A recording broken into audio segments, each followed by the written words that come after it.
Yes, we can hear you. Thank you for the test. Okay, good.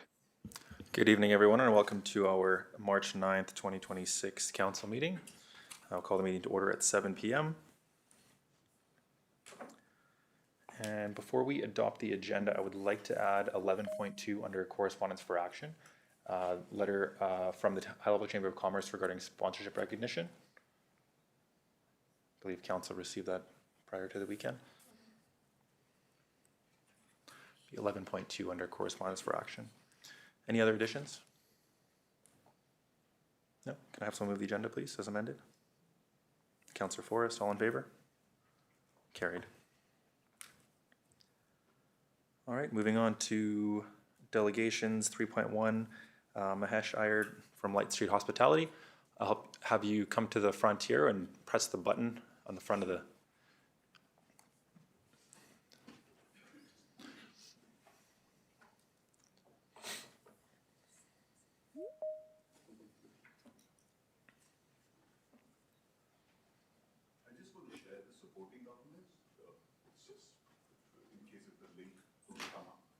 Is it the presentation that you have provided? Yes. Okay, we all have a copy of it. No, these are the supporting documents. Okay, Because it's got links in it, but I wasn't sure if the links we showed. okay.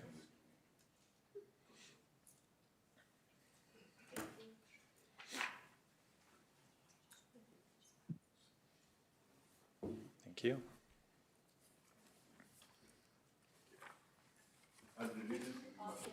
What?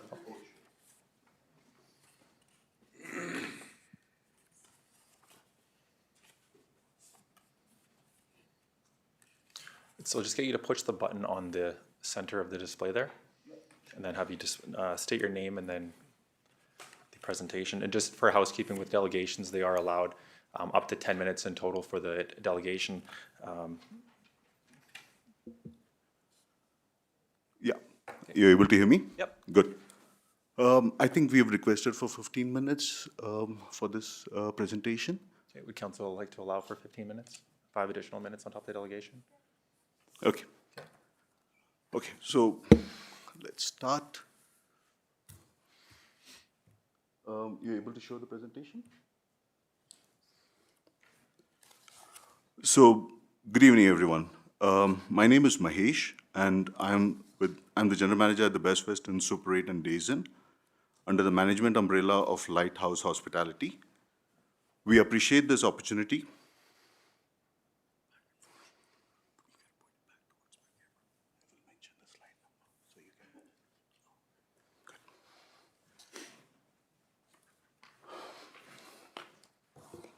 We appreciate this opportunity to share our perspectives with the mayor and council members. We aim to communicate the business community's needs and TFW's perspectives to this community to create a sustainable growth model that addresses the skilled labor shortage in town of High Level. Slide 2. This provides a list of abbreviations which are used in this presentation. Slide 3. We have conducted an opinion poll. The results for 213 town of High Level participants reflect a remarkable vision for our future. 98% passionately support increased allocation for RRS in 2026, and 97% wholeheartedly embrace enrolling for RCIP as a long-term solution.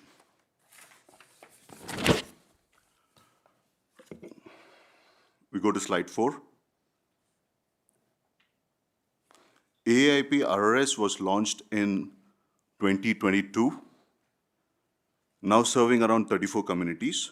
Town of High Level enrolled in 2024. In 2025, we received 15 nominations with 2 refusals, indicating the program enrollment was the right decision forward for the town. In 2026, the present scenario, out of 34 communities, 11 have paused the program, 19 have got no allocations. We, as town of High Level, has received 4 allocations, which apparently has already been exhausted as of 28th February 2026. Go to slide 5. These are the key concerns which we want to share it with the elite committee. The EDO position was reactivated on Jan 12th, but it remains unfilled, demonstrating a lack of leadership in the program. The team is receiving mixed messages and misinformation from town of high-level team, leading to confusion and inefficiencies. Now, AIP RRS mandates that a local EDO must issue the required letters, which cannot happen without a filled position. Committee, I would just want you to have a look at the supporting document, which is page 3. That's the web link on where it clearly mandates that the EDO is the one who could issue the letters to the candidate, and it's from the RRS website. The local business community is facing a critical shortage of skilled labor, creating significant challenges. The vacant EDO position is worsening these issues, forcing the team to consider relocating to provinces enrolled in RCIP program. And due to this ongoing labor shortages, we personally, as in Lighthouse Hospitality, had to close hotel inventory to maximize the efficiency of the current staff, and we are postponing our new openings. Hence, an immediate action is needed to resolve these problems.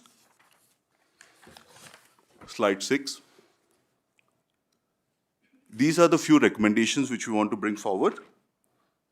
Appoint a dedicated point of contact for the program immediately. Our local businesses are united in advocating for an increased allocation and are willing to support the Town of High Level Council to help build a case on urgent needs. We need to secure at least 25 more allocations for 2026 to protect our community workforce, apart from the 4 what we already have. Additionally, it's essential to obtain a 2-year extension for AIP RRS starting December 2026 for a continued success and stability. Go to slide 7. We wish to bring forward this alternate solution, which is pretty much the talk of town as of the moment. We have RCIP, which is a federal pathway to permanent residency. The key benefits of this program is empowered recruitment transparency, strategic allocation across all occupation levels. I want to stress on this word occupation levels because there has been cases in AIP RRS where the occupation levels are getting restricted. Hence the program RCIP, which sounds to be a good alternative, which I want to propose. Commitment to long-term talent retention, because considering RCIP, the control goes back to the town and the employers, and they are in full control of the recruitment process, which would be explained in the future slides. The essential recruitment approach guarantees that the TFWs meaningfully contribute to the community by paying taxes and responsibly utilizing the services. By fostering a more engaged workforce, we build a stronger, more sustainable community for everyone. We go to slide 8.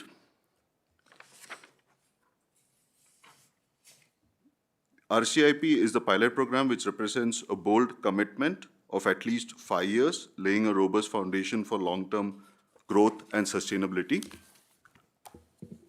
Currently, only one town in Alberta is enrolled, which positions us perfectly to be the second community to attract the exceptional talent essential for the economic development.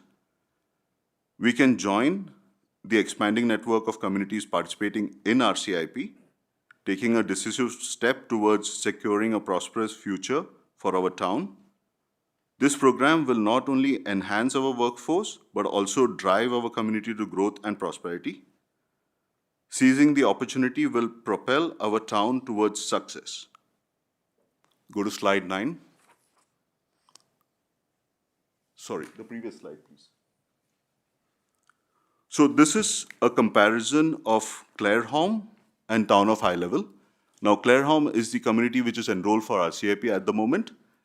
Now, it's a fair population comparison which both the town has, but due to their proactive approach in 2024, by enrolling into RCIP, they have secured 30 allocations for 2026 as compared to RCIP, as compared to Town of High Level sticking with RRS, securing only 4 allocations for this year.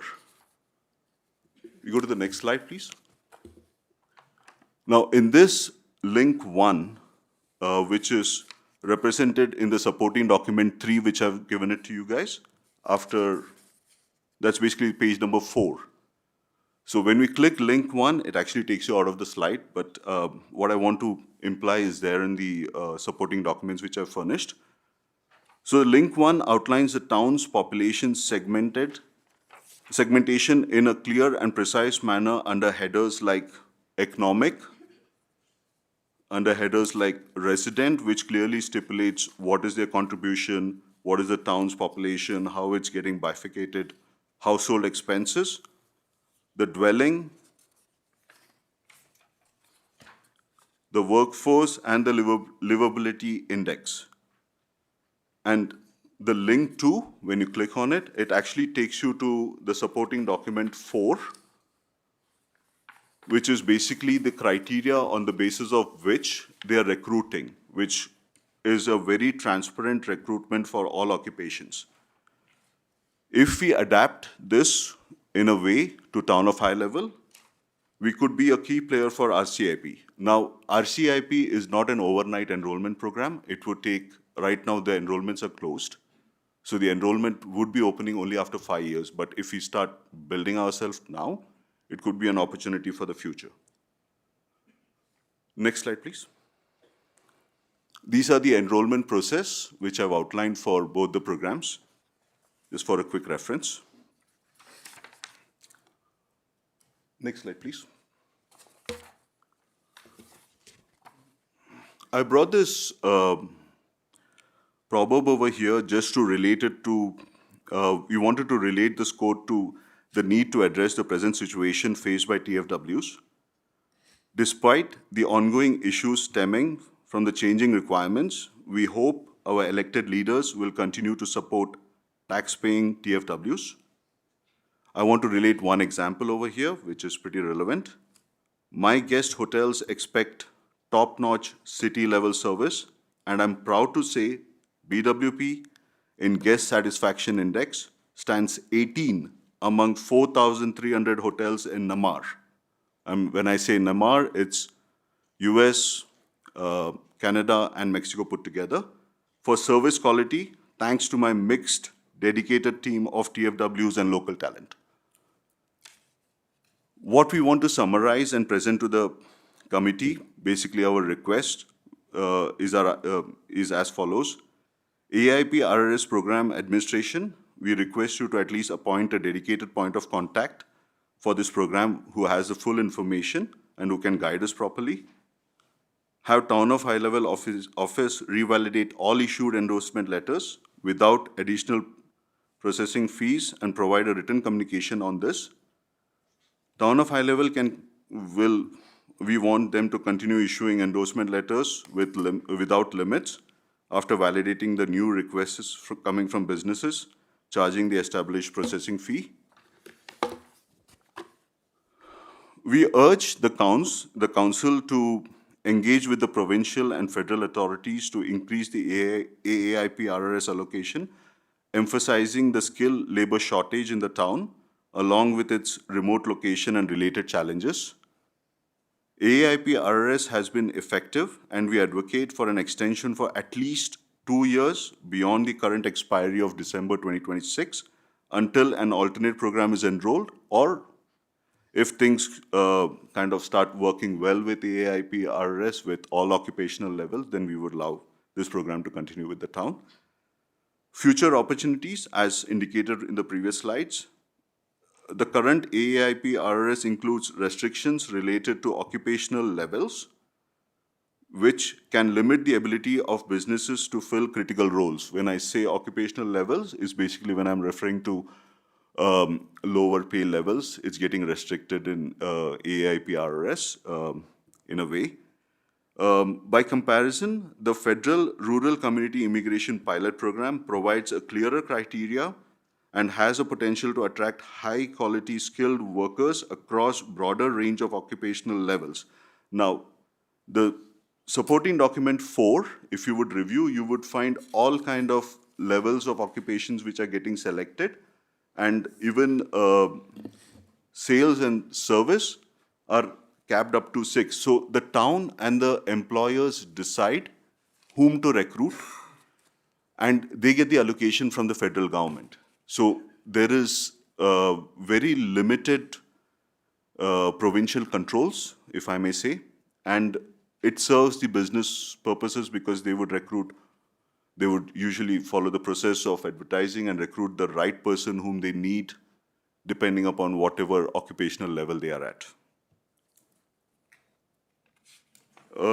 The business community envisions Town of High Level transforming RCIP into a powerful magnet that attracts skilled workers needed to fulfill the town's business aspirations.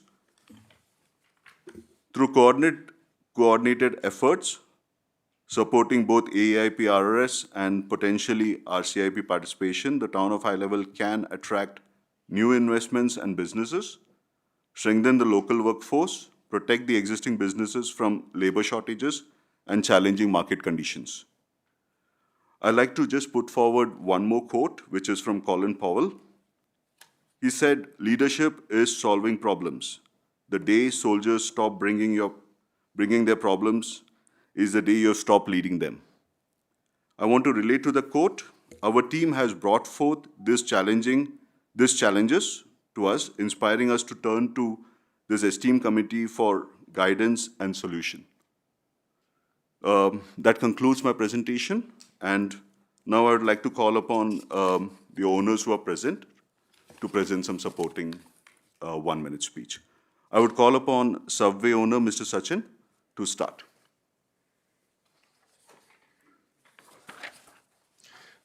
Sorry, thank you, Mahesh, for the presentation, but the total delegation was allotted for 15 minutes.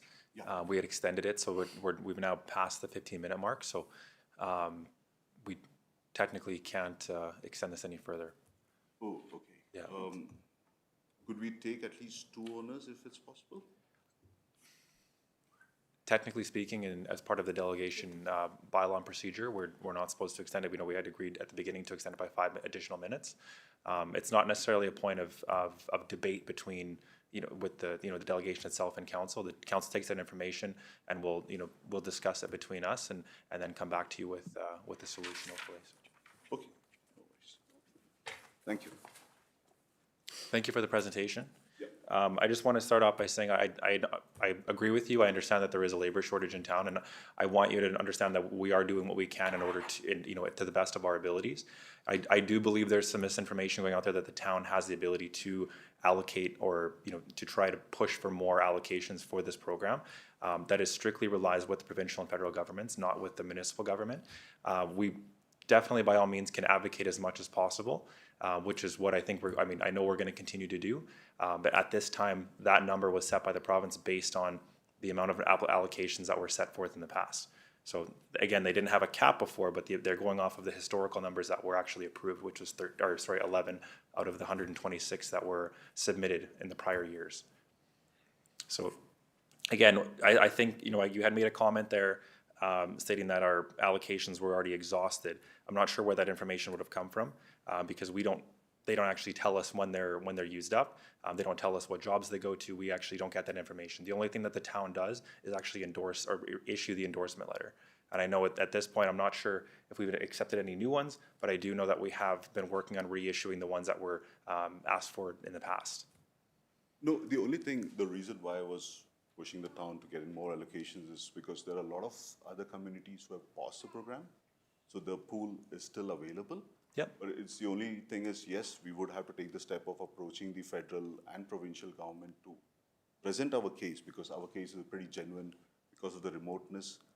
And considering that this communication was already shared, that we only have 4 allocations, that itself creates a vibe around the people around here, saying that their future is bleak with the town. And they obviously look at other opportunities with communities which are offering RCIPs, and they kind of move on with other communities, which again, stretch on our. Yeah, and I understand how it could be perceived differently, but I mean, again, if you look at the past, say that they're actually, they didn't actually tell us there was a cap. Realistically, we would have been in the same situations we were the year before and the year prior. Again, there's only a small amount that were actually given those allocations. So going forward, again, they're just looking at what they're restricted to as well when it comes to their numbers that they're provided by the federal government. So again, we definitely will advocate and push as much as we can. But we cannot guarantee anything, and so we don't want to give up false hope, of course. But going forward, we'll do exactly what we can to the best of our abilities. The business is supporting you on that. Absolutely. And just to circle back a bit on the RCIP program, I did do quite a bit of research on that, and that had closed July 17th, 2024. So the town cannot actually apply for it, but if it does come up in the future where we are able to, then I think council will bring it back up for discussion. We would have to upgrade our website to the level of what Claire Home has in terms of the data information which has been populated over there. And that is the crux of their criteria, where your data is crystal clear. Basically, you're telling your federal government saying that we know our town, we know our needs, and we don't need them to police us. Yep. So that's the kind of level which we need to reach out to, so we have the time for it. Absolutely. Yep. Thanks so much again. Thank you. Thank you. Council, have anything else to add? No? Perfect. I have someone move that. Councilor Mercady, all in favor? Carried. Thank you. All right, moving on to minutes of the February 23rd regular council meeting. Any errors? I just had a question about what was sent to us here. Under the 7.3 roadway data collection pavement management plan, we have a bunch of lists here for saying which councillors left at 7 something, and I was just curious as to why that's in there.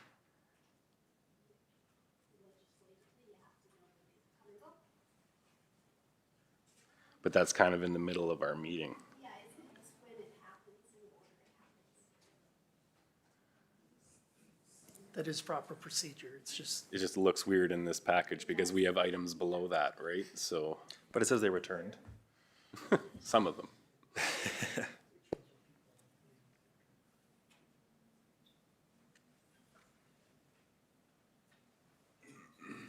Was there someone listed here that didn't return? No? Okay. Under minutes. In your minutes, 7.4.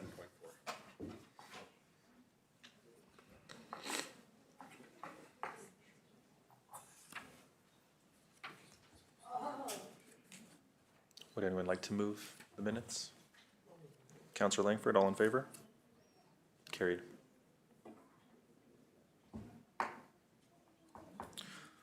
All right.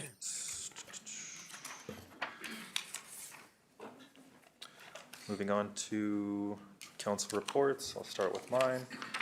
Only meeting I have to report was from February 28th. It was a READY meeting.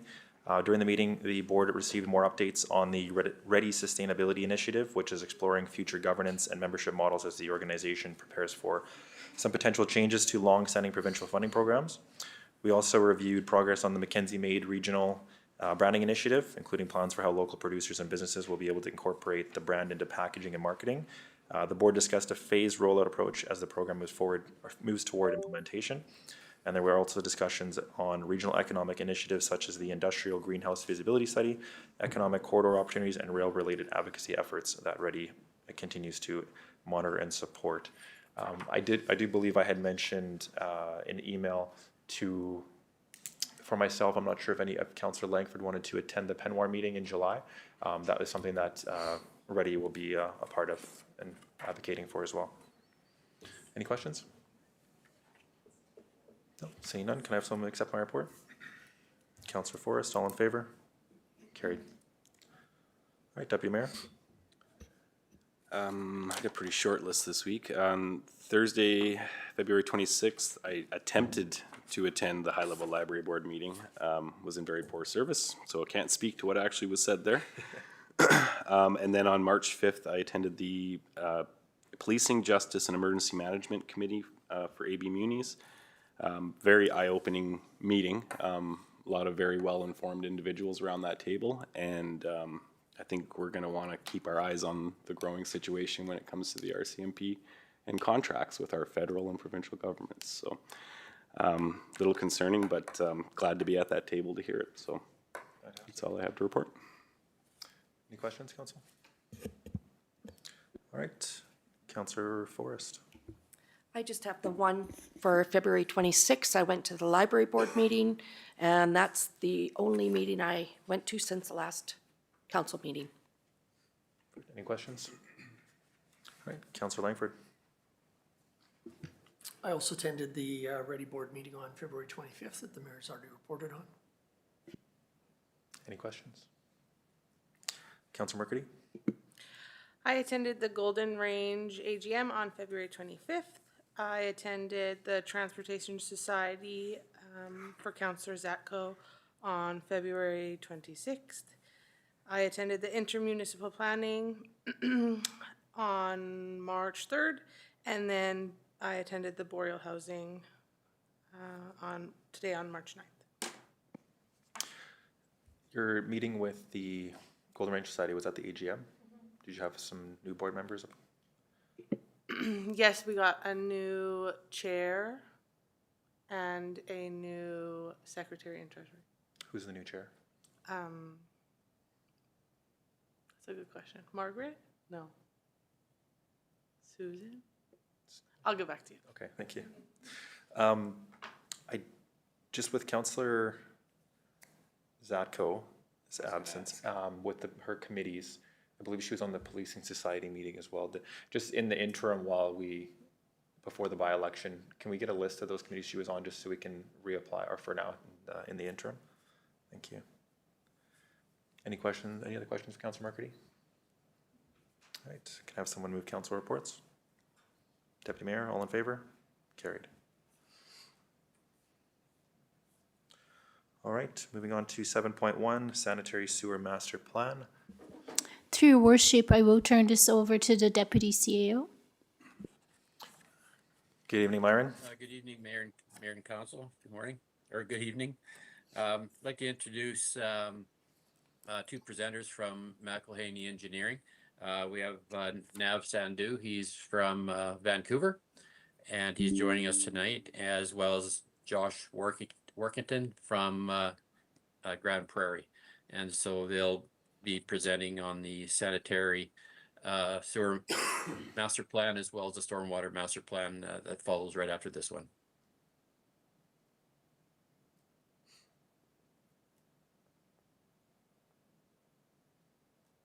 I only see one person online besides yourself, Myron. Are we missing someone? So, Myron, I'll quickly chime in. Josh sends his regrets. It's his daughter's birthday today, and he wasn't able to squeeze out, so he's sent me as the loan Okay. switcher. Yep. Okay, thanks for letting us know. You can go ahead. Okay, thank you, Myron. And good evening, Mayor and Council. Thank you for allowing me to present the stormwater and sanitary master plan updates. So I'll quickly just share my screen here.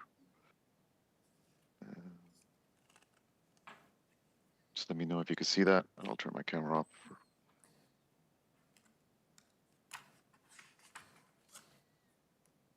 Is everybody able to see the screen? Yep. Okay, great. Thank you. So this is a presentation on two master plan updates that we did, that we completed on behalf of the town. One's for stormwater, and the other one is sanitary. So the presentation I've broken up into two components. For both the stormwater and the sanitary, I'll quickly go over the scope of work that we completed on the existing system and an understanding of the existing system, our approach to the analysis,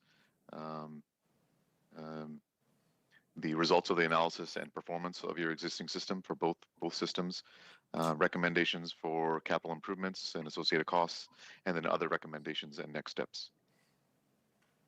So starting with this stormwater, before Myron or maybe someone else could chime in, is how much time do I have? Just making sure that I present within the allotted time.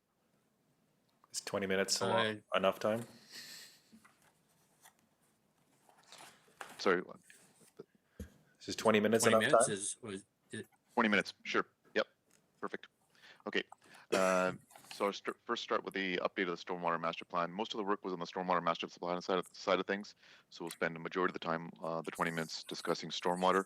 And we'll allot some a little bit of time on the sanitary as well. So the scope of work and why we did the update. The previous stormwater master plan was done in 2010. And so we updated it to reflect current land use and infrastructure since 2010. This included bringing in, for example, the bison developments, industrial lands east of Highway 35, and updating, existing deficiencies and develop and prioritize upgrade recommendation plan, including cost estimates for capital planning.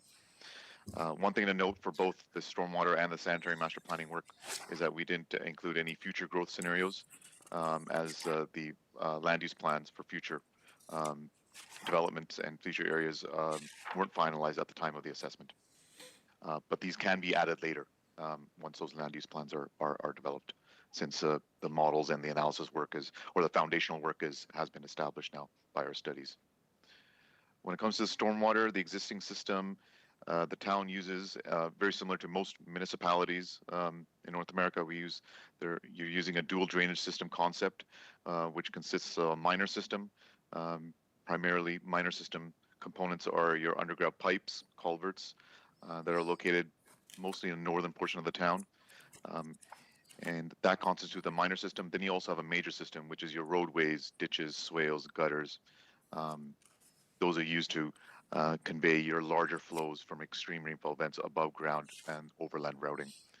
Runoff ultimately drains to Lysol Creek or the wetlands south of Highway 58 or Bush Creek tributaries. Sorry, Nev, can I just stop you there for 1 second? Just, I guess before we go any further, just a note on the name of the creek. I'm not sure if that just came from Google Maps or where exactly it's from, but it's quite a derogatory term when it comes to any type of location of or naming, I guess, of the creek itself. So if we can maybe go back when we look over the final concept of this and change the naming there in the report. Okay, my apologies. I wasn't made aware of this. Yeah, no worries. Yeah, and we through- definitely change anything that we need to. Through your worship, I have been in contact with the province and I've made a request to ask for the name change, because in all the official channels, that's the name that comes up. So I'm working on it, and I will report back to council once I hear back. Thank you. Sorry, continue. Okay, thank you. When it comes to built-up infrastructure that's located in the town, the key infrastructure is the drainage corridor along Highway 35. That's a main receiving point of runoff. Amber Pond and Lift Station, located immediately adjacent to Highway 58. Then there's the bison ponds, what we call the bison pond and the bison burrow ponds for the bison developments that happen to the south of town. There's also an existing wetland south and west of the town, which are receiving points for stormwater runoff, both natural and runoff from urbanized areas. Here's a quick map just showing the drainage system. The town can be broken up into various sort of subcatchments or drainage subcatchments. Majority of the town does drain north along the Highway 35 drainage corridor. A portion of the town does drain south as well towards the existing wetlands. So these is existing wetlands in here. And there is an existing wetland to the west of the town as well, which has been a bit of an issue for the town, particularly during wet seasons or extreme rainfall events. And the issue is that runoff from this west wetland can actually contribute runoff to the town's drainage system, particularly the Amber Pond and Force Main.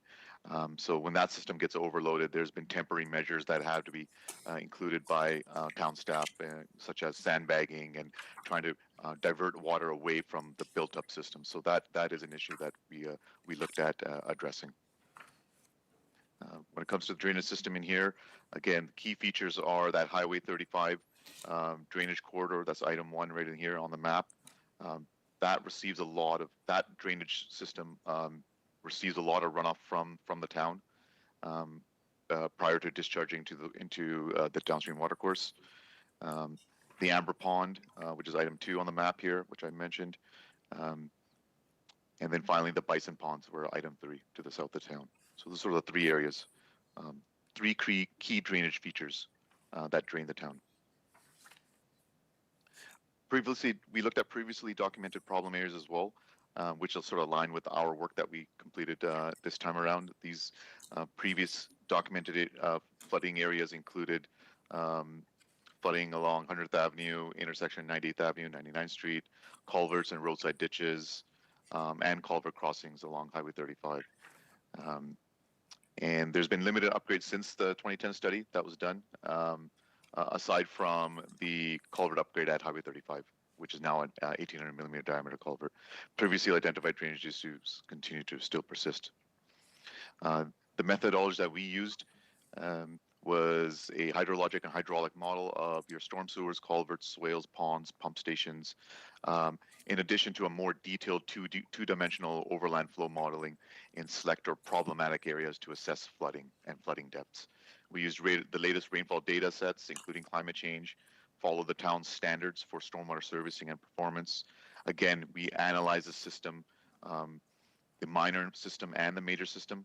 We assess the minor system for up to the 5-year return period, which is a sort of a semi-extreme rainfall event, and then we test the major system during extreme rainfall event, which we call the 100-year return period. The town also does provide stormwater storage where necessary for flood protection. And one area the town doesn't consider at this point, and which we did not include in our study, was water quality or stormwater treatment. But it could possibly be considered in a future version. Very quick, the limitation of the study was that we looked at the urbanized area of the town. We didn't look at the existing wetlands in any great detail. So we excluded the wetland. There is a complex hydrology of the wetlands to the south and north, to the south and west. So we didn't quantify those interactions. And there are some data gaps that still exist, particularly for culverts and inverts, particularly in the industrial areas. When it came to the existing system performance, what we call the minor system, we assessed the performance under a 5-year return period, essentially testing the system to provide drainage servicing without surcharging pipes or causing any surface flooding. The system does exhibit deficiencies during this scenario or the 5-year event in sort of 5 key areas. First is the first area located along the Highway 35 corridor. The Highway 35 corridor is currently undersized, and it causes backing up of water into the town system. So the storm pipe along Highway 35 is a bottleneck. So that's one thing that we identified. There is localized low points in location 2. So these are localized low points. There are a couple of pipe segments that are also undersized in those areas. Location 3, there's pipe surcharging along 102 Street and 98th Avenue. Location 4 on the map, again, pipe surcharging between 103 Ave and 101 Ave, just east of 100th Street. We also, for item 5 on the map, we looked at including a scenario. We rerouted the flows from Amber Pond and discharged it away from the school ditch and discharge it towards the existing wetland to the south. So the idea is that we're trying to minimize the flood risk that occurs and trying to take water away from this system here by diverting this flow across Highway 58 and into the south wetland. When it comes to the major system as well, so we looked at the minor system, that was the minor system performance. We also look at the major system. Here, what we're doing is we're assessing the performance of the system during an extreme rainfall event, which we call the 100-year return period. And we looked at 3 specific areas that are known to exhibit flooding or flooding concerns. Again, we also looked at the wetland inflows that can enter the town along the Highway 58 ditch and 100th Ave culvert, and looked at rerouting those flows from the Amber Pond to the south wetland. There are still some data gaps associated with that option as well, particularly the culvert underneath Highway 35 and the CRNR culvert crossing downstream of the wetland. So when we look at the major system, what we're doing is we're looking at surface flooding as a key indicator, and the key indicator here is depth of flooding. So the threshold is around 1 foot or 0.3 meters.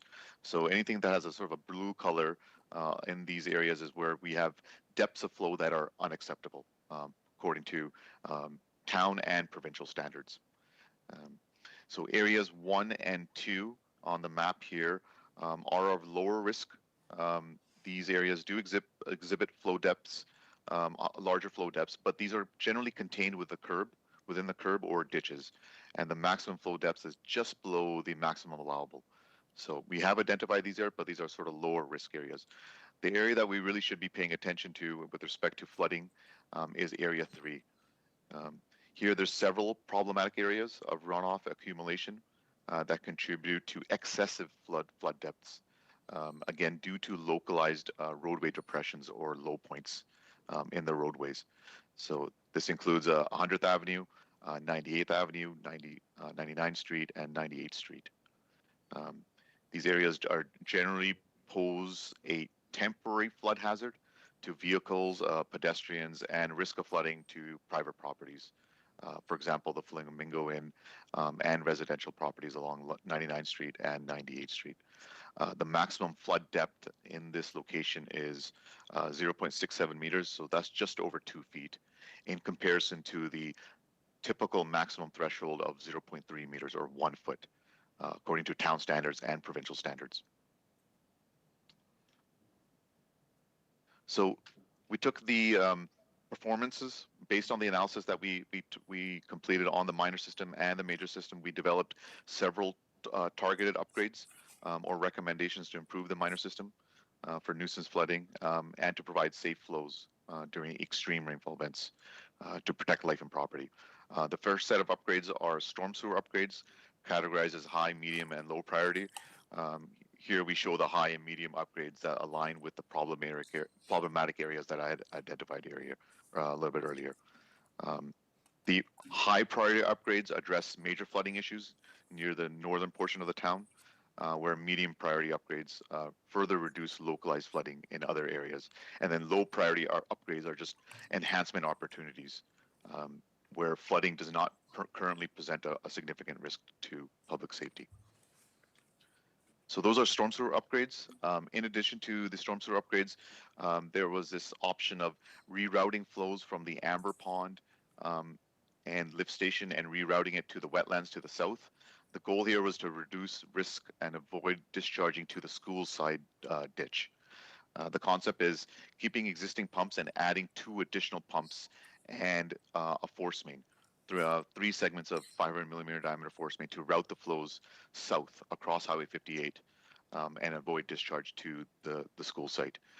The expected additional 120 million liters of routed flow would go to the wetland during the 100-year event, and it requires downstream capacity checks at Highway 35 and CNR crossing as well. Those sizes are still unknown. The proposed upgrades would be 2 new pumps, new force mains. This is probably the most costly item, around $3.86 million. We highly recommend we consider revisiting this upgrade as part of a larger watershed study, which is another recommendation that we're making. In addition to that recommendation, there's a small recommendation we made for the Bison Burrow Pond. Right now, the town noted that there's consistently high water levels in the Bison Burrow Pond due to poor drainage to the adjacent wetland. The LiDAR surface indicates there's no defined overland flow route. So the recommendation here is establish a safe overland flow route, basically a conveyance ditch to reduce flood risk. We could also reduce pumping and permitting needs if used as part of a larger routing strategy. Here, the proposed upgrade is 600 meters of ditching, costs around $90,000. And then finally, another recommendation we're making is a supplemental watershed study. We're recommending conduct a watershed scale analysis to quantify the wetland contributions from the western portion of the town and the southern portion of the town, and then re-looking at the option of the Amber Pond and how much water can be conveyed. It does get conveyed from that existing wetland to the west, and quantifying those numbers, and then revisiting the pumping capacities that are needed. So what we do is at this point is just do a larger watershed study in addition to supplementing the work that we did as part of this study, and investigate downstream constraints for the proposed wetland routing. We could also look at different funding programs that are available through the province and federal programs as well. We're recommending a study would be around $75,000. That's the stormwater. I'll move on to the sanitary master plan update. This is a slightly simpler study. The scope of work for the sanitary master plan update was, again, hydraulic modeling of the existing sanitary sewer system, compiling and reviewing available data sets, including CCTV inspection, record drawings, GIS information, and we simulated 3 conditions: average dry weather flow, peak dry weather flow, and then peak wet weather flow, to identify capacity constraints, surcharging locations, any operational risks, and then recommend targeted upgrades and maintenance actions to support near-term and long-term upgrades. Again, similar to the stormwater study, we didn't consider a future growth scenario at this time, but that can be added later. When it comes to the existing sanitary system, you have approximately just over 7 kilometers of gravity sewers. Most of them are 300 millimeter diameter, which is common for a town of this size. Materials are generally PVC, concrete, asbestos cement. You have 6 lift stations that are convey water to sewage lagoon. There was CCTV inspection completed for so over 7 kilometers of the mains, and the findings support maintenance and rehabilitation prioritization. The lift stations and the force main hydraulics were simplified for our current study, and that was primarily due to missing pump curves and wet well data information, so just data gaps. Here's your existing sanitary sewer system with the 6 lift stations that eventually take all your wastewater to this treatment lagoon through the force mains and gravity sewers. The hydraulic modeling results and the system performance generally show during average dry weather flow conditions, the system performs well. No surcharging was observed. During peak dry flow conditions, so this is the highest flow, typically in the mornings or in the evenings, you will start seeing some surcharging along 100th Avenue between 103 and 99th Street. And also many of the pipes are below the self-cleansing velocity of 0.6 meters per second. So this is an operational consideration that in some areas we may have some deposition of material, so flushing is recommended. During peak wet weather flow conditions, so this is during peak dry weather flow conditions, plus if you have a significant rainfall event where you get I&I, intrusion of stormwater into your sanitary system, there is widespread surcharging in multiple areas, including the northeast portion of the town, 109 Avenue. The key driver of this, widespread surcharging is just the flat grades, which reduce pipe capacity and velocity. So 40 or just under 42% of your pipes are below 0.4% slope, and another just over a third of your pipes that are 250 diameter or larger are below 0.28%. So these are very flat slopes on your sanitary system. So the operational implication is that there's a higher risk of sediment accumulation, blockages, surcharging during wet weather events. Right. So on this map, this performance map here, the red sanitary sewers show the location of surcharging, where there's undersized storm sewers. So with that, we made recommendations for capital upgrades, just targeted upsizing, really 3 specific locations. The first one is 100th Avenue from 103 Street to 99th Street. Let's upsize those pipes from 250 to 300 millimeter diameter, just under 500 meters of upsizing there. The other one is 100th Avenue from 99th Street to 98th Street, upsize from 300 millimeter to 450 millimeter for about 130 meters. And then additional collection pipe upgrades from 200 to 250, above just over 50 meters, and that has a capital cost of around $600,000. In addition to those capital upgrades, there's just other recommendations, operational recommendations, including routine flushing to clean out the pipes, particularly those flatter segments of pipe where you might have deposition of material, what we call low velocity zones. Also, add the growth scenarios when finalized, collect pump station data, expand flow monitoring for calibration, and then finally build a phased capital plan. That's the conclusion of my presentation on the sanitary and storm master plans. I'm going to take any questions or any discussions. Thank you. You moved through that fairly quickly. I was impressed. I don't know, was that 20 minutes? I think so. I think you might have been just under. Yeah, thanks for the presentation. Does council have any questions? I did have a couple. Just in the recommendation where we're talking about increasing the diameter of the pipe, when there's also some mention of the existing alignment and slope. So if we're going to upsize the pipe, are we actually taking care of the root issue here, or is that going to solve a problem with reducing the bottlenecks there? If I understand the question, is that we're going to be maintaining existing slopes and just upsizing pipe? So are we still in the risk of then similar situation what we're dealing with now, if capacity was to raise? The upsizing of pipe would increase capacity. Unfortunately, due to the topographic constraints, we can't increase the pipe slopes. It's just the lay of the land. It is what it is. So upsizing the pipes would reduce or eliminate surcharging, but we still recommend regular flushing of the pipes on a maintenance schedule. Okay. Over one or several years.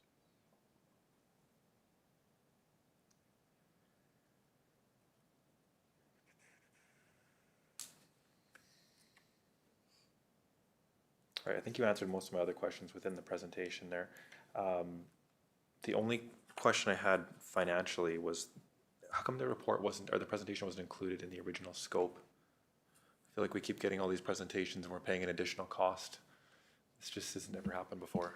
Through your worship, I cannot answer that question. There were arrangements made by the former director and my predecessor, Okay. and that's what we're working with. I guess maybe if Nav can answer this, is this common practice to charge separately at the end of the work being done to present something? If the scope of work and then the original RFP includes a presentation to council, we'll certainly include them. I would say it's not uncommon to include presentations, but it's not a regular practice either. I've worked in many municipalities where the presentation component is not included as part of the scope of work. Okay.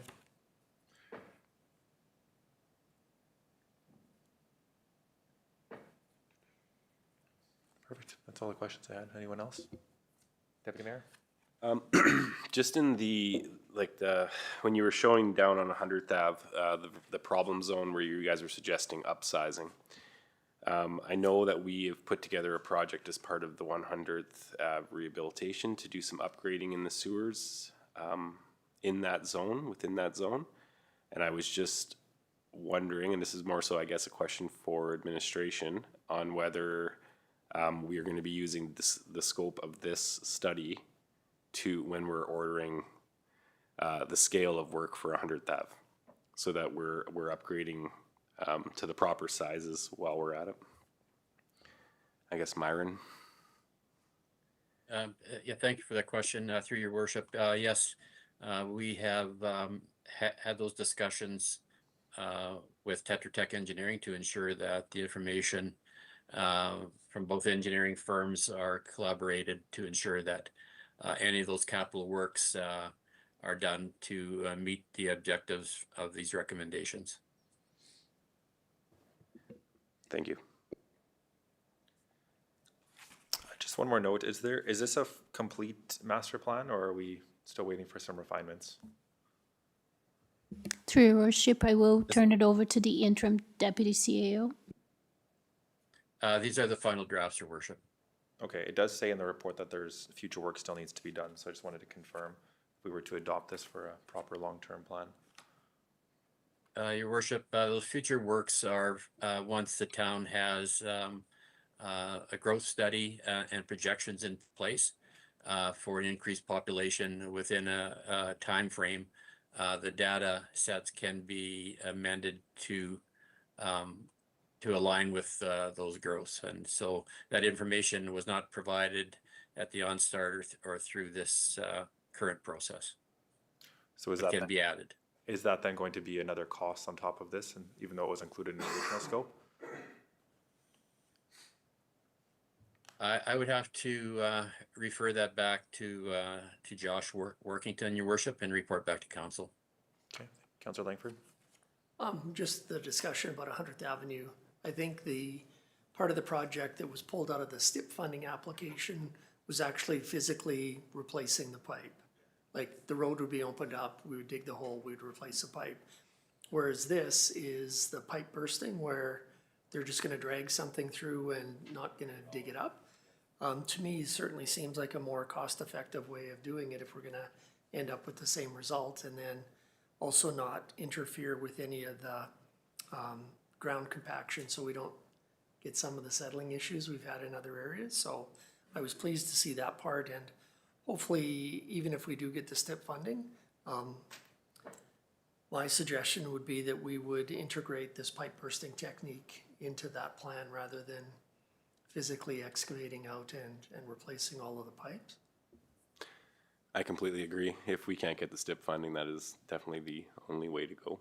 Well, we've pulled the sewer part out of the STIP funding Yeah. because it wasn't gonna be qualified. Sorry, I shouldn't say the STIP funding because that was applied for under the different program, so the separate program one, yeah. But physically replacing, my recollection is in the 1.3 to 1.5, whereas we can do the complete program here for just over 600,000, which I think we should do. I would also like to see us get administration to see if there's any grant opportunities to do the storm or the wetland part of the study, so that we have the complete picture before we maybe start trying to find some funds to spend, you know, $4, $5, $6 million on stormwater runoff. I know, just having lived here for a long time, that there's several areas in that northern part of the community that weren't identified as part of the 5-year or the 100-year that routinely have like 2 feet or more standing water in a heavy rainstorm. So, you know, I think there's maybe some other areas that we could address as well, but no, good report. Thank you very much. All right, would anyone like to make a motion? Deputy Mayor? This is on the first one for, because there's 2 here, right? One's for the stormwater, this one's for the sanitary sewer. We'll start with the sanitary sewer. Want to do the sanitary? Okay. I make the motion to approve the fees provided in the scope change, $17,864.75. All in favor? Carried. Through your worship, there's a second part to this motion. And that council formally adopt the sanitary sewer system master plan. Just to move option 1 is what you're trying to say? Yes. I was gonna say, do I need to amend that now? All right, all in favor? Carried. All right, and then 7.2, got the presentation for that. Were there any other questions regarding the stormwater separately, or do we cover that? All right, can I have someone make a motion on that too, please? Or move a recommendation? Councillor Langford? All in favor? Carried. All right, go. I would also like to move 2 additional resolutions. One, that we direct administration to proceed with the wetland portion of the stormwater. And then secondly, that we direct administration to incorporate the sanitary sewer recommended work into this year's capital plan. Right, all in favor? I think that's 2, Oh, is it 2 separate motions? Okay, well, 2 different projects, so. yeah. So the wetland survey study first. for All in favor for the $75,000. wetland study? Carried? And then the second one is to incorporate the recommended sanitary sewer work into this year's capital plan. All right, all in favor? Carried. Did you get all that? No? You want to repeat yourself one more time, Counselor? No, I got the motions, just who? Oh, Counselor Langford. Yeah.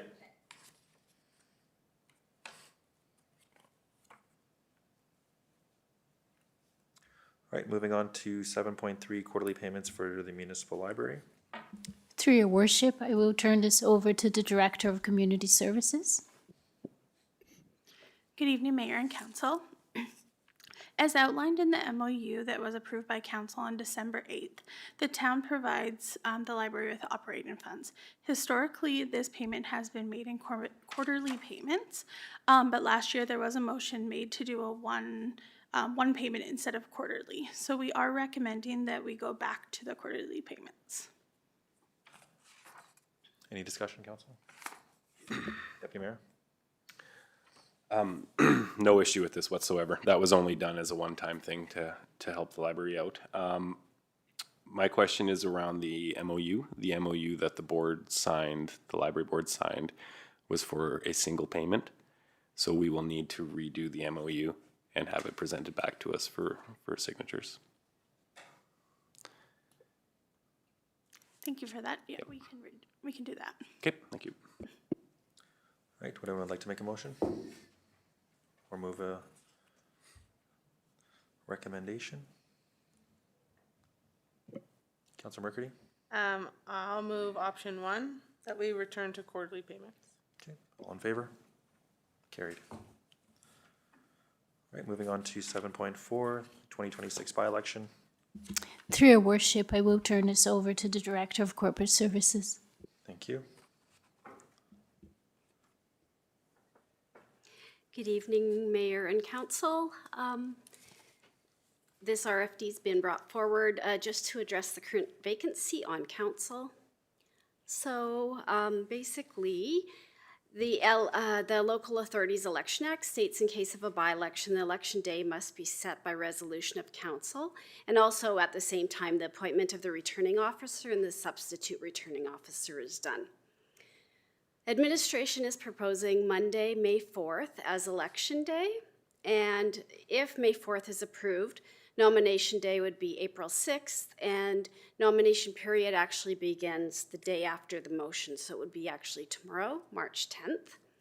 And then it would close on noon, April 6th, and then by legislation, the last day to hold an advance vote would be May 2nd. But depending on the venue availability, we would recommend April 25th. It's a Saturday, just give more opportunities. And yeah, so if you guys have any questions. Any questions, Council? Councilor Langford? Just given some of the difficulties we had getting a full slate of candidates for the last general election, I would recommend that we perhaps hold the election June 1st, leaving nominations open till May the 4th to allow a longer period of time for people to get their applications in. Is just checking, June 1st a Monday? Yes, because I believe in your materials, you had wanted it on a non-council meeting day. A non-council meeting, yes, and they suggest a Monday also, so.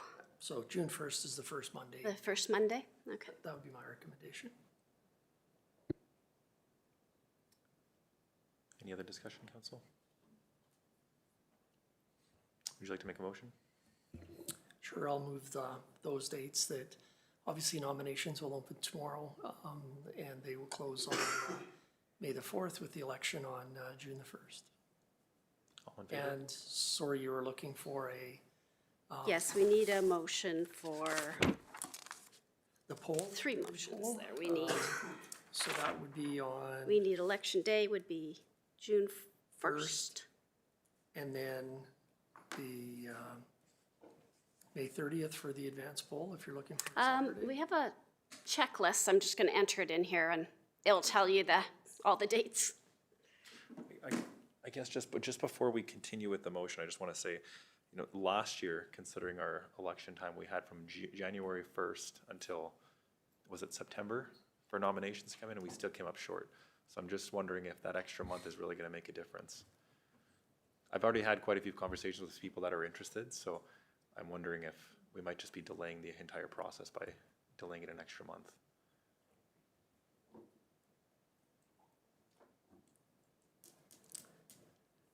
I think if we don't get enough, then we can, then we have the chance to reopen it, but if we don't have, if we don't get, at least one, but again, to the fact that we're, delaying it another month is another month that we don't have proper voices or amount of voices at the table here.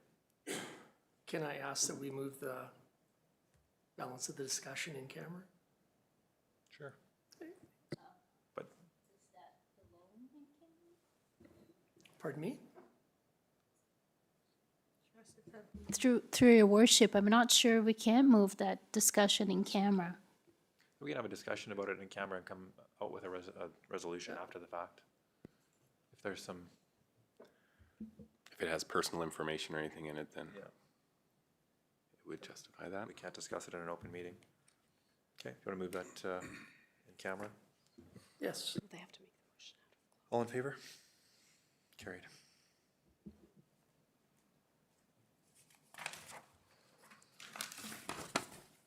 All right, moving on to number 8, administration inquiries. I do have a couple questions for administration. First one, which I'm sure you're expecting from me, do we have an update on the pool assessment? Through your worship, not yet. We are waiting to hear back from the engineers. They were currently working on the report. They were on site on February 23rd. And as soon as I know more, I will report back to council. I contacted them today. They know that this is a priority, and then they're working as fast as they can. I guess at our last meeting, we were told that it would take 48 hours to produce, so I guess we're just, Yeah, I understand that. So have they given a rough timeline of when to expect this? I will follow up again. They told me a couple weeks, so I will follow up again in a few days just to make sure. Councillor, or sorry, Deputy Mayor? I just had a question, same regards to that topic. Just because our Stingray's swim season is coming up soon. So just with what's currently wrong with the pool, like we're shut down basically due to heating issues and boiler issues. Is it, if we're not able to get that work done before the season starts, is the pool still able to be used? Do we know? Through your worship, that's what the report will tell us. Okay, because yeah, like the mayor said, I've been getting quite a few questions around it, so we need to get that information sooner than later, so. Again, I guess just what I had mentioned at our last meeting, if a report does come out prior to our next council meeting, can council be given the information in the meantime? Thank you. Couple more here. So I noticed on Friday there was a backup on 97th Street. Was that resolved? Through your worship, I will have to look into it and get back to you on that. 97th Street? Yeah. Yeah, in front of the elementary school, there was water coming up out of the manhole Okay, when kids were getting out of school. okay. I report back to council.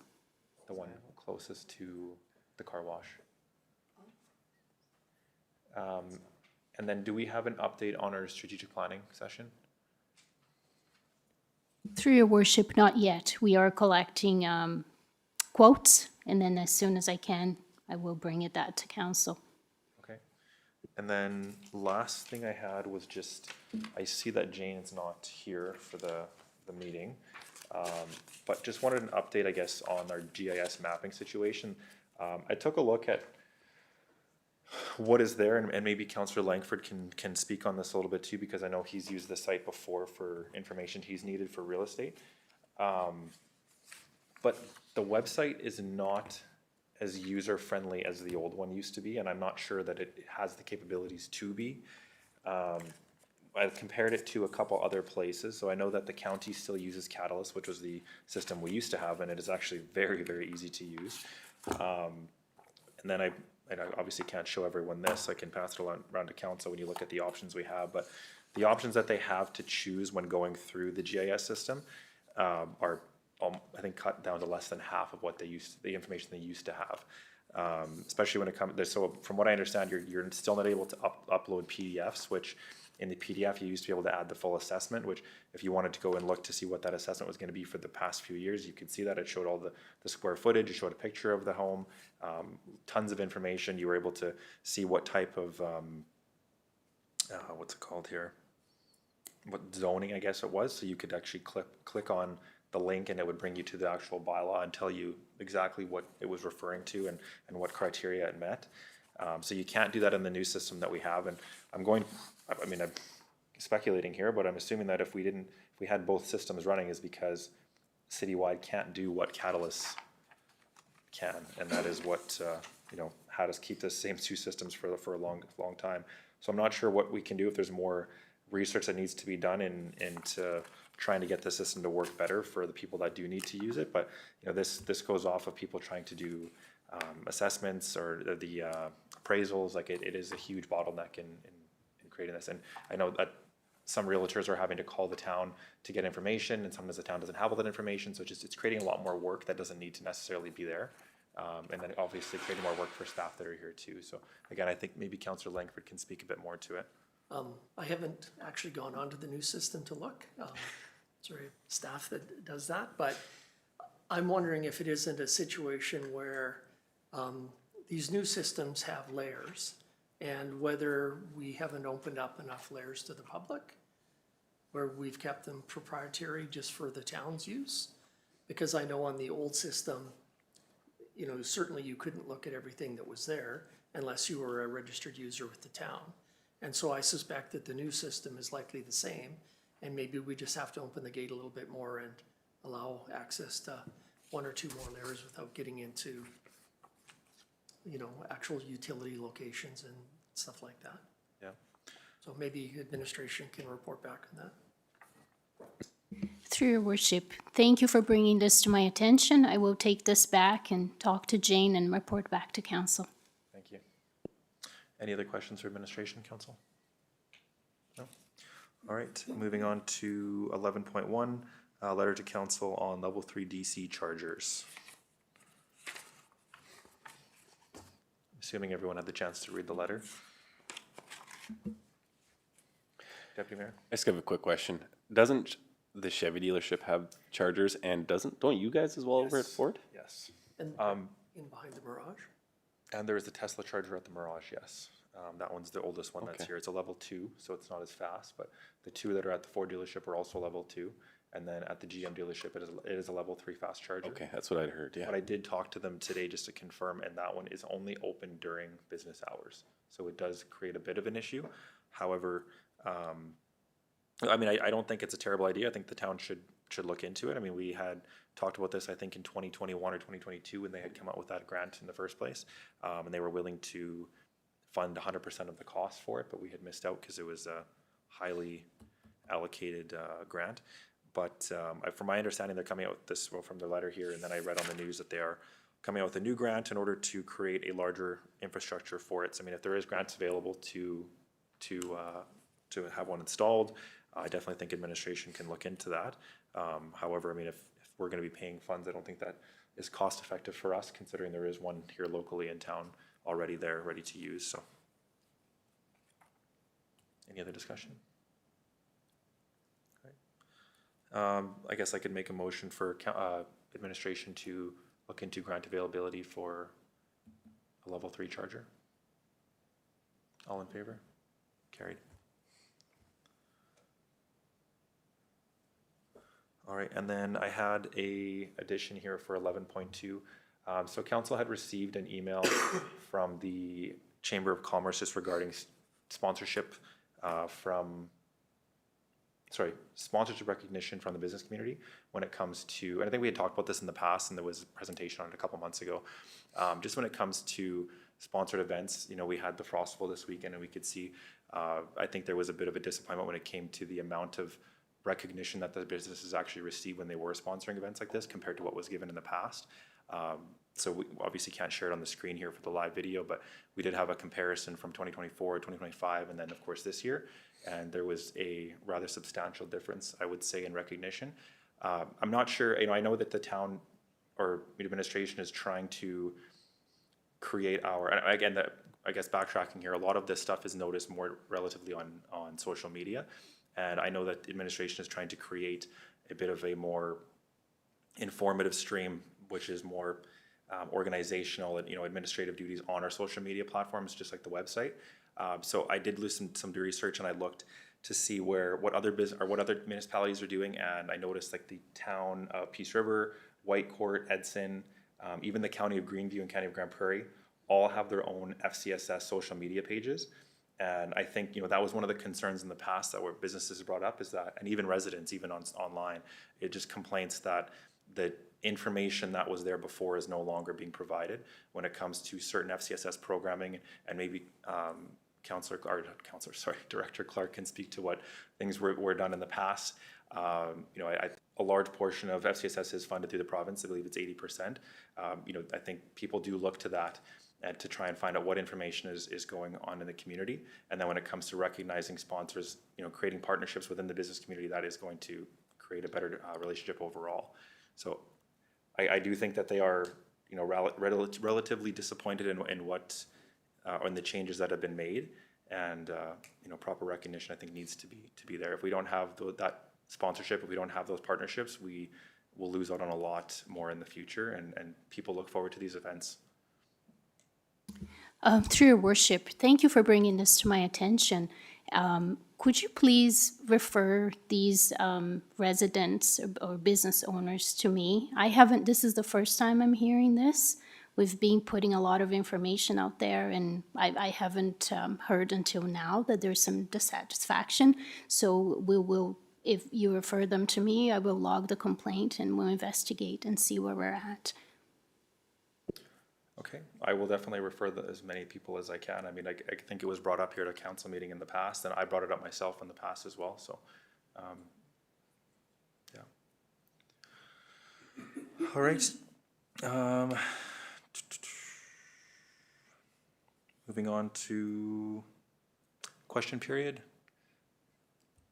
Would you like to come forward yet? Through, Sorry. Oh, sorry, 1 second. I moved past there.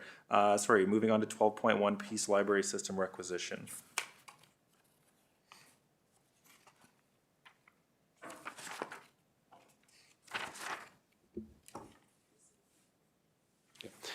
I'll move to accept this for information. All right, all in favor? Carried.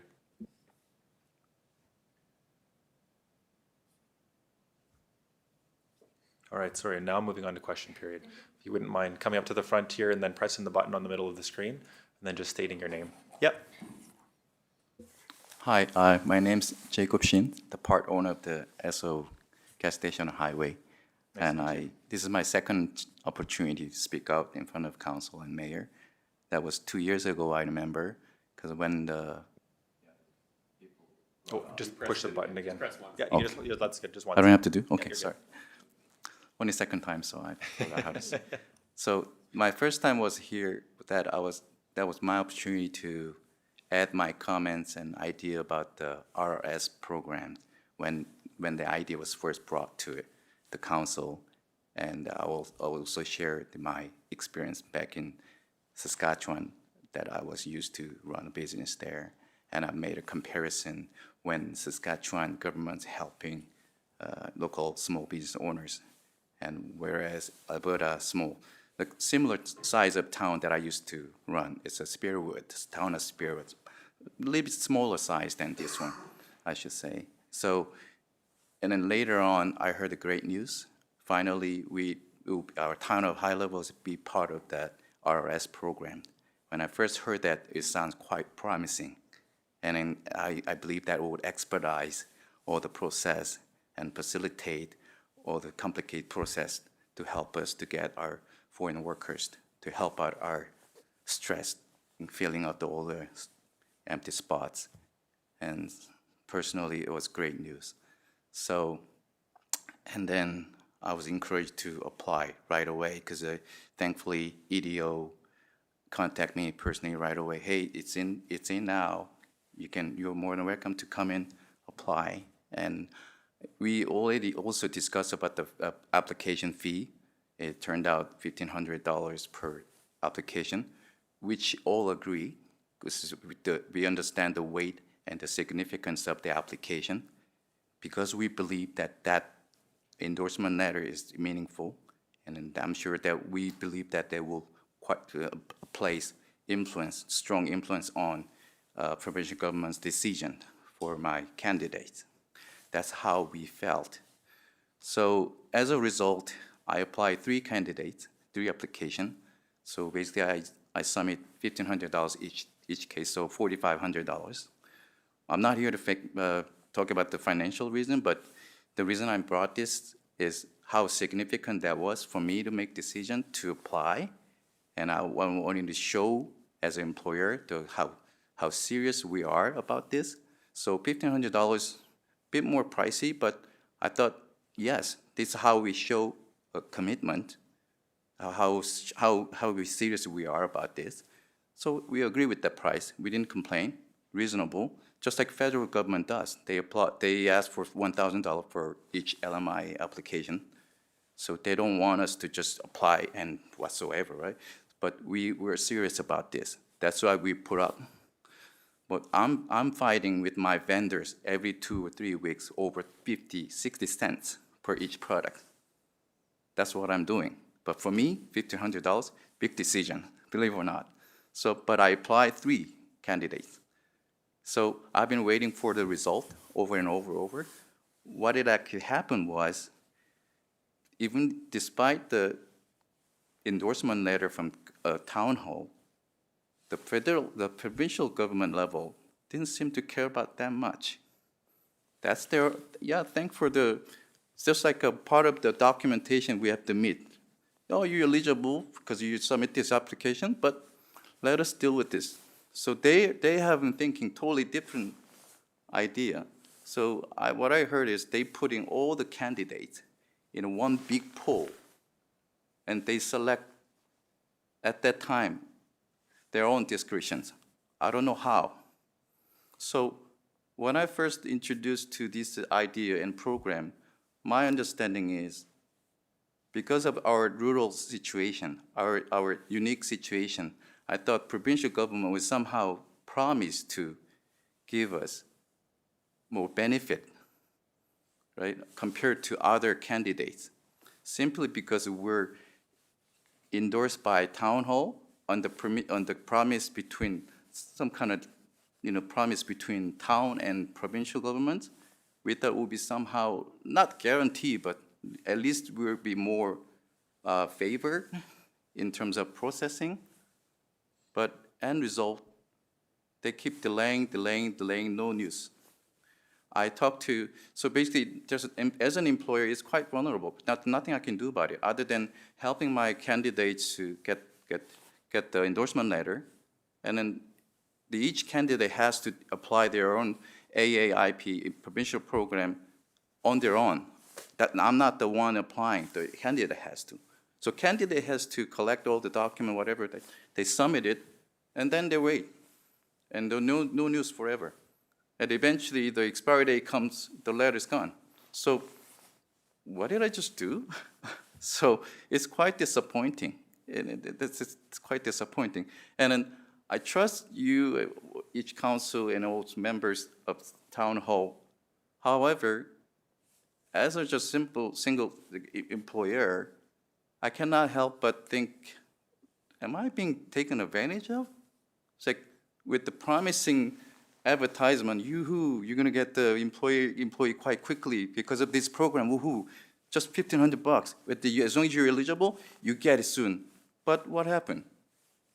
I'm sure you probably create a good stream of revenue because of that. I believe quite a few employers apply and pretty much racing because we know it's only so much room for it, right? But I was back there it's the first time I heard that actually the gentleman went to present that idea that there is actually a cap of 4 a year. It's like, it's unbelievable. I'm not even sure that's true or not, but that's when I first heard that, it was quite shocking.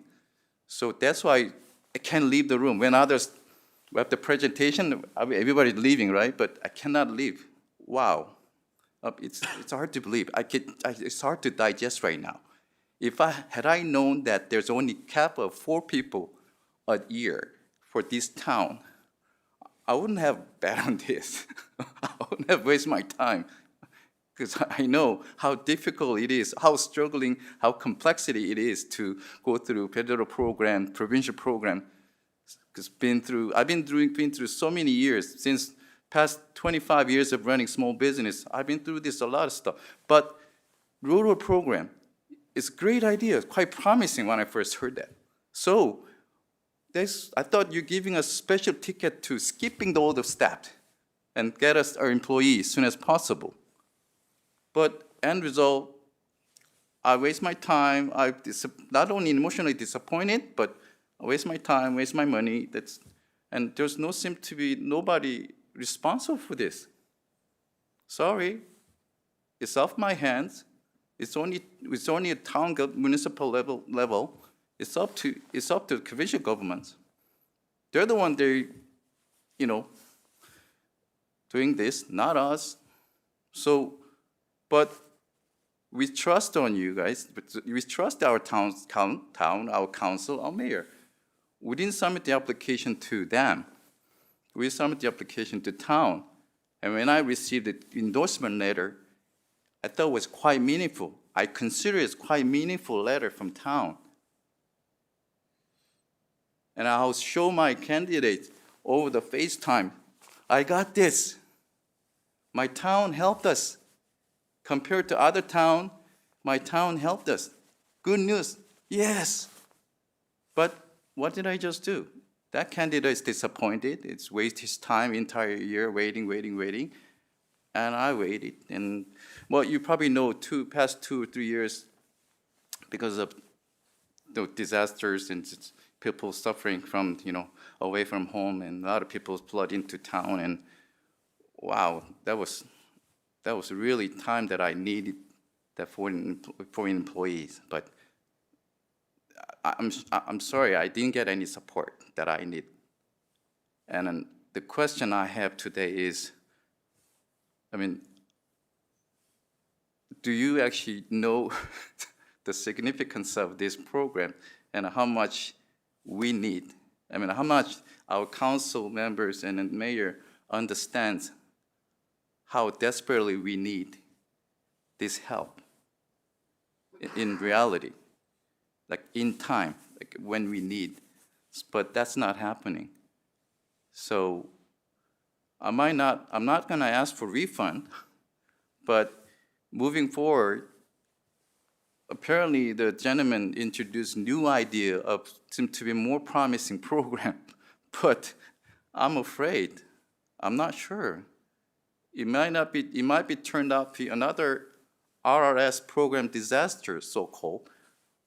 To me, it's like, I'm not sure if I want to bet on this program again, even if you try for us, be part of the program again, get the approval letter from provincial government, but is there any guarantee that same thing's not going to happen?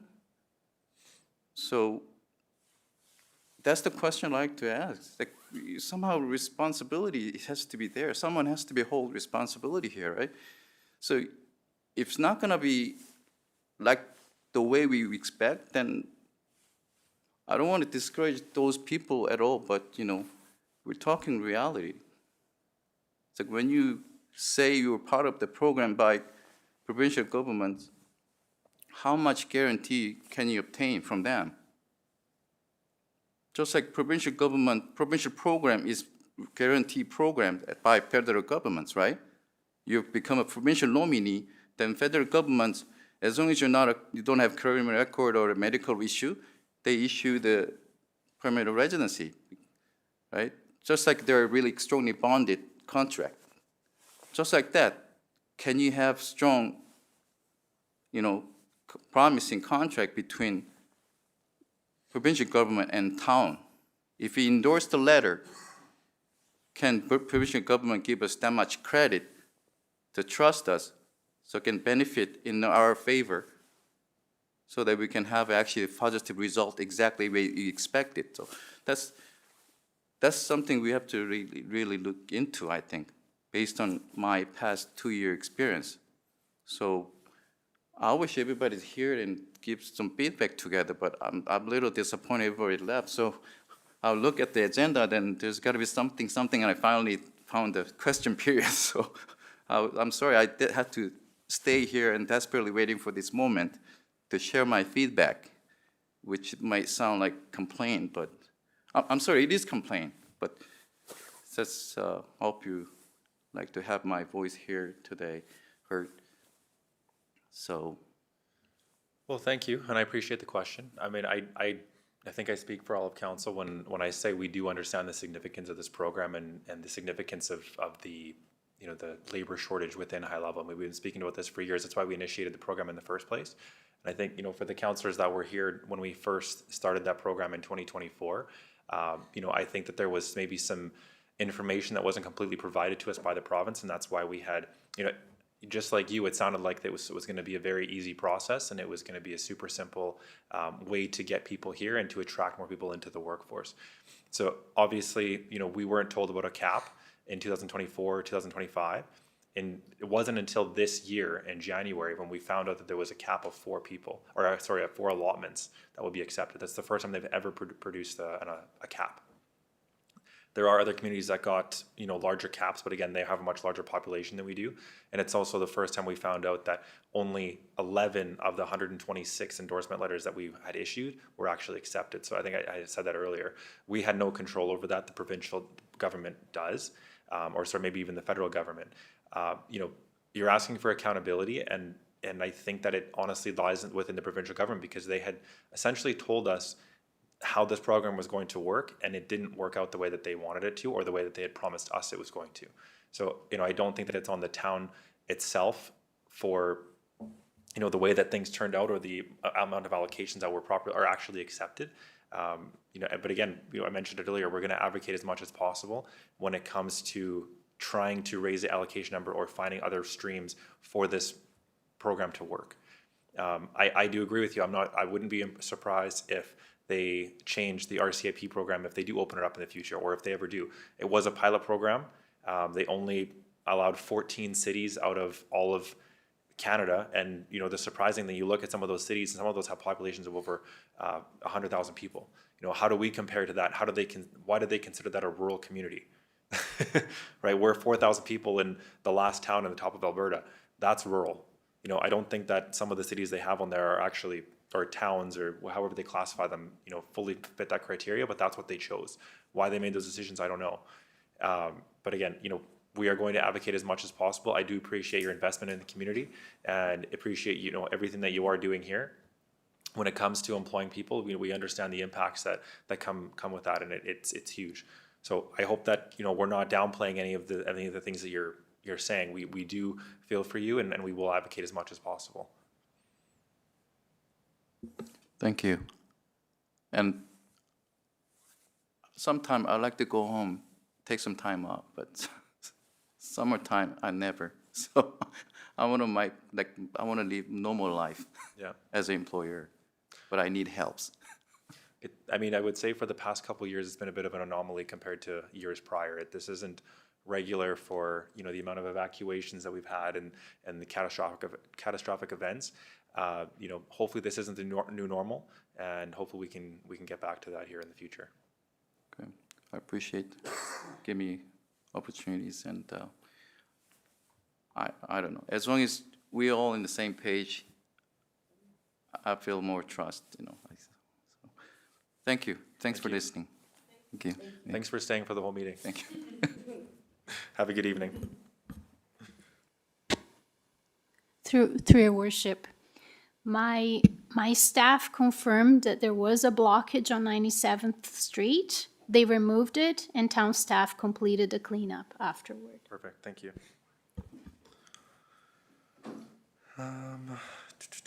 All right, we don't need to move question period, I don't think, for information, right? Okay, so move into. Can we get an introduction for the public? Oh, yes, actually, I'd like to welcome our newest member of the town of High Level, our new fire chief, Jason. Welcome. Thank you. Great to be here and getting used to the town, and looking forward to meeting many of the residents and getting to know you folks better. And yeah, I think it's going to be a good fit. Fantastic. Thanks for making your way up here. We're excited to have you. Oh, great to be here. All right, so moving into, can someone move us into in-camera? Councilor Murphy, all in favor? Carried. Do we need a 5-minute break? No, we're good? No? Okay.